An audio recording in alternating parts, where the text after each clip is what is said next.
வணக்கம் நண்பர்களே, விஜயபிரேக் பேசுகிறேன். 5 நிமிஷம் என்னென்னலாம் கற்றுக்க முடியும்? கற்றுக்க முடியுமான்னு தெரில, ஆனால் உணர முடியும்னு நான் சொல்கிறேன். என்ன தெரியுமா? உணர்ந்தால் நிறைய கற்றுக்கலாம். அப்புறம் யாரும் உங்களுக்கு கற்றுக் கொடுக்க வேண்டிய அவசியம் இருக்காது. ஒரு 5 நிமிஷம் இந்த பரபரப்பான ஃபாஸ்ட் பேஸ் என்விரான்மெண்ட்டில் உங்களோட அம்மாட்ட போய் உட்காந்து பாருங்கள். உங்களுக்குள்ள அந்த டிஃப்ரென்ஸ் தெரியும், உண்மையான அன்புக்கும் பொய்யான அன்புக்கும். உங்கள் லவரோட உட்காந்து பாருங்கள் ஒரு 5 நிமிஷம், எதுவுமே பேசாமல் பார்த்துட்டே இருங்க ஒரு 5 மினிட்ஸ். அப்போ உங்களுக்கு தெரியும் லவ்வுக்கும் லஸ்ட்டுக்கும் உள்ள வித்தியாசம். ஃபோனை யூஸ் பண்ணாமல் ஒரு 5 நிமிஷம் இருங்க, நாம் எவ்வளோ தனிமையாக இருக்கும் நமக்கு தெரியும் இல்லை?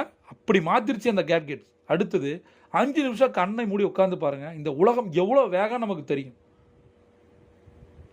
5 நிமிஷம் ஏதாவது ஒரு புக்கோ ஒரு ஈலேர்னிங்கோ ஏதாவது ஒரு ஆடியோவோ கேளுங்க, உங்களை யாரும் ஸ்டாப் பண்ண அன்ஸ்டாப்பபுளாக மாறுவீங்க. ஏன்னா நீங்கள் கற்றுக்கிற அந்த 5 நிமிஷம்